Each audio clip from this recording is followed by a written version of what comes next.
तो बॉस, आज बात करते हैं उस कड़वी सच्चाई की जो कोई सुनना नहीं चाहता, पर जानना सबके लिए जरूरी है। मतलब, जब किसी 25-28 साल के बंदे की सैलरी 1.5-2 लाख रुपए होती है, तो बाहर से क्या लगता है? लाइफ सेट है भाई। पर असलियत में यही वो सबसे खतरनाक जाल है जिसमें आज के ज्यादातर यंग प्रोफेशनल्स फंस रहे हैं। इसी को कहते हैं द फेक रिच ट्रैप। हाँ, मुझे पता है ये सुनने में बहुत शुभ रहा होगा, पर भाई यही सच है। आप 1.5 लाख महीना कमाकर भी ना कंप्लीटली ब्रोक और एक्सट्रीम मिडिल क्लास हो सकते हो। और सच कहूं तो आज के इस एनालिसिस का ये सबसे बड़ा वेकअप कॉल है। अच्छा, एक बात बताओ, क्या महीने की 28 तारीख आते आते आपका बैंक बैलेंस भी कुछ ऐसा ही दिखता है, 4-5 हज़ार रुपए?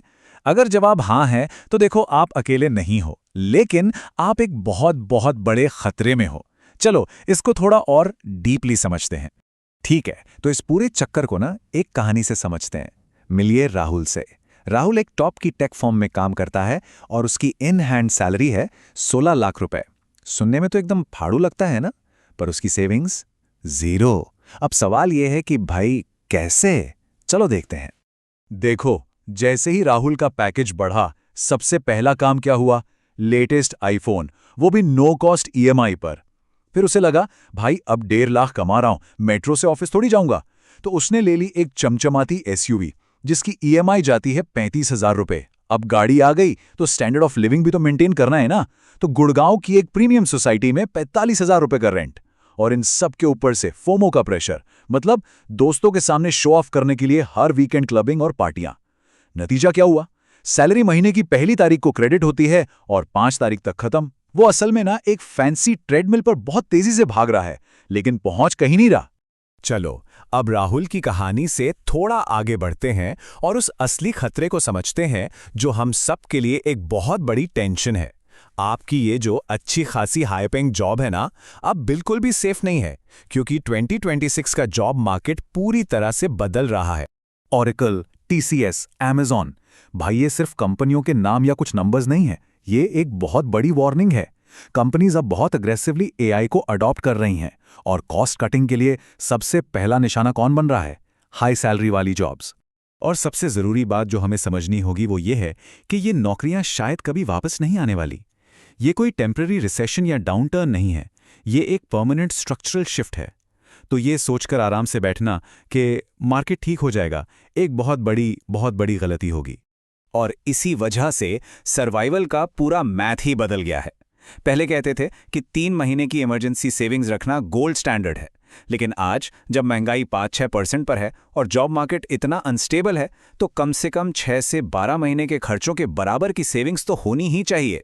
This is the new absolute floor. इससे कम में काम नहीं चलेगा। ठीक है, टेंशन की बात बहुत हो गई। मुझे पता है ये सब सुनकर थोड़ा डर लग रहा होगा, पर अब बात करते हैं सोल्यूशन की। एक नया पावरफुल मनी रूल जो आपको इस ट्रैप से बाहर निकालकर कंट्रोल वापस दिलाएगा। चलिए शुरू करते हैं। ये है 40-30-30 का नियम, और ये बहुत सिंपल है। ध्यान से सुनना। आपकी इन हैंड सैलरी का पहला 40% हिस्सा बिना कुछ सोचे समझे सीधा इन्वेस्टमेंट्स में जाएगा। ये नॉन नेगोशिएबल है, इस पर कोई कॉम्प्रोमाइज नहीं। बाकी 30% आपकी जरूरतों के लिए है, जैसे रेंट, बिल्स वगैरह। और बचा हुआ 30% आपकी चाहतों के लिए है, यानी लाइफस्टाइल, फन, पार्टियां। बॉस, डिसिप्लिन लाइफ का मतलब बोरिंग लाइफ बिल्कुल नहीं होता। बस इस एक आदत को आज ही पलट दो।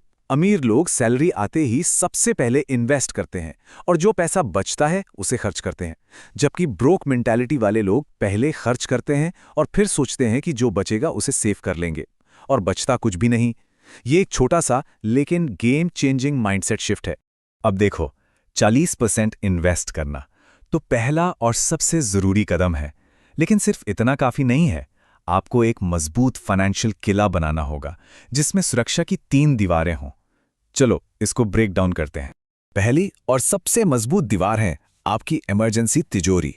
आपके 6 से 9 महीने के खर्चों के बराबर का पैसा जो लिक्विड फंड्स में रखा हो, मतलब ऐसी जगह जहां से आप इसे 24 घंटे में निकाल सको। मान लीजिए लगभग 6 लाख रुपए। और याद रखना, ये पैसा छूना पाप है। ये सिर्फ और सिर्फ नौकरी जाने या किसी बड़ी मेडिकल इमरजेंसी के लिए है, और किसी चीज के लिए नहीं। दूसरी दीवार है आपकी इंश्योरेंस शील्ड। बॉस, ये गलती कभी मत करना कि कंपनी का हेल्थ कवर काफी है। वो नौकरी के साथ ही खत्म हो जाता है। एक पर्सनल 15-20 लाख की हेल्थ पॉलिसी जरूर लो और सेक्शन 80D के तहत इस पर टैक्स भी बचाओ। और अगर आप पर कोई डिपेंडेंट है, आपकी फैमिली है, तो एक टर्म लाइफ इंश्योरेंस तो नॉन नेगोशिएबल है बॉस। ये आपके पूरे फाइनेंशियल प्लान को एक ही झटके में तबाह होने से बचाता है। और तीसरी दीवार है स्मार्ट टैक्स प्लानिंग। आप टैक्स में जो भी पैसा बचाते हैं उसे बोनस समझकर उड़ा मत देना, उसे दोबारा इन्वेस्ट करो। उस पैसे से अगला आईफोन खरीदने की गलती तो बिल्कुल भी मत करना।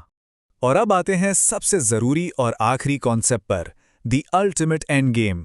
बॉस, आपका असली लक्ष्य अपने मैनेजर को इम्प्रेस करना या पड़ोसियों से बेहतर कार खरीदना नहीं है। असली लक्ष्य है अपनी आज़ादी खरीदना। इस स्लाइड को ध्यान से देखो।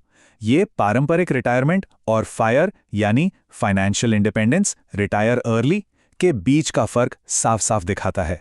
फायर का मतलब 60 की उम्र में रिटायर होना नहीं है। इसका मतलब है 35, 40 या 45 की उम्र तक इतना पैसा बना लेना कि उसके बाद काम करना आपकी मर्जी बन जाए, आपकी मजबूरी नहीं। Work becomes optional. और इस आज़ादी तक जल्दी पहुंचने का सबसे भरोसेमंद रास्ता क्या है? Multiple income sources. देखो भाई, जिंदगी भर एक ही सैलरी पे डिपेंड रहना ना एक पैर वाले स्टूल पर खड़े होने जैसा है। आप कभी भी गिर सकते हो। अपने वीकेंड्स को नेटफ्लिक्स पर बर्बाद करने के बजाय कोई नई स्किल सीखने या साइड हसल बनाने में इस्तेमाल करो। तो अंत में एक ही सवाल बचता है जो आपको खुद से पूछना है। आप जो पैसा कमा रहे हैं, जो मेहनत कर रहे हैं, उससे आप अपनी आज़ादी खरीद रहे हैं या बस एक और सोने का फैंसी पिंजरा? सोचिएगा जरूर।